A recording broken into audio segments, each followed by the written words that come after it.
A night out at Ruth's Chris Steakhouse is always a lavish experience. From the white tablecloths to the sizzling platters, a meal at Ruth's Chris is meant to be totally savored. The appetizers, sides, drinks, and desserts are all stellar, but the belle of the ball, of course, is the restaurant's rich, beefy, iconic steaks. Ruth's Chris Steakhouse, home of serious steaks. Ruth's Chris offers a multitude of cuts and broils the steaks at 1800 degrees Fahrenheit, opting to rely on the quality of the beef instead of any ostentatious garnishes or sauces. Typically, your steak will be served with no more than butter, salt, and pepper, and some herbs. If you've ever wondered why your steaks at home don't seem to match up to Ruth's Chris, it might be because their beef quality is top-notch, they cook steaks in intensely hot broilers that are not in home kitchens, and all of their steaks are wet-aged. That wasn't always the aging method of choice.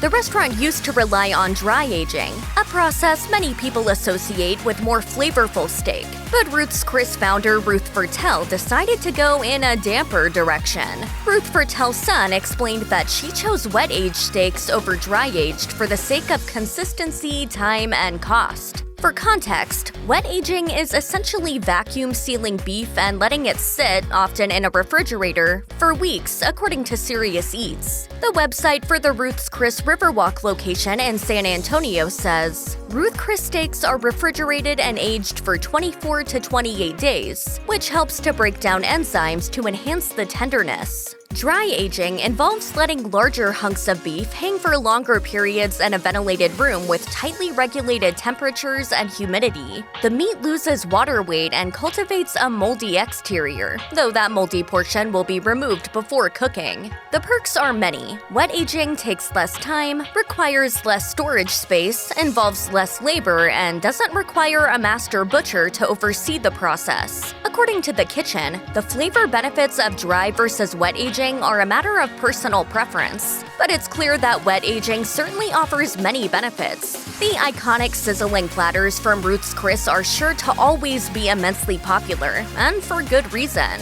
The economic reasoning behind Ruth Fertel's decision to switch from dry-aged meat to wet-aged meat is shared by most of the industry.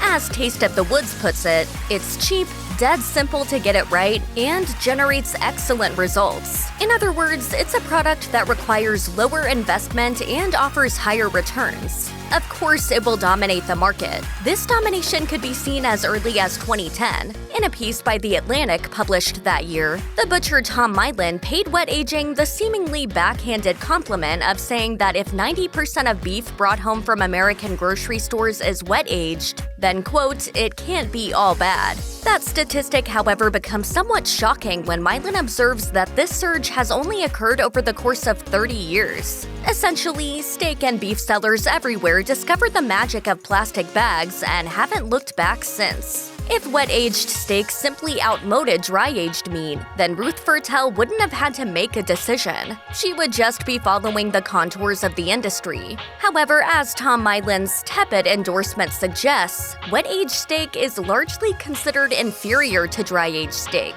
Oak Barn Beef put it this way in its beef blog: dry aging is utilizing time and technique to make the highest quality beef for you and your family. Additionally, Tender Filet notes, if a meat supplier does not specify dry-aged, you can assume the beef is wet-aged. Any supplier going to the expense and risk of dry aging is going to make sure you know about it. In other words, wet-aged meat is seen as a step downward.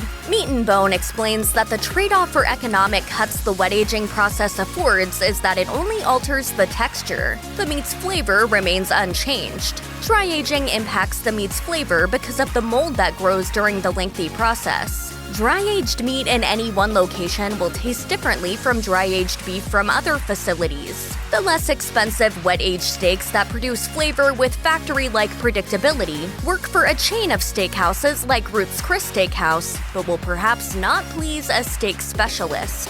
Check out one of our newest videos right here. Plus, even more mashed videos about your favorite stuff are coming soon. Subscribe to our YouTube channel and hit the bell so you don't miss a single one.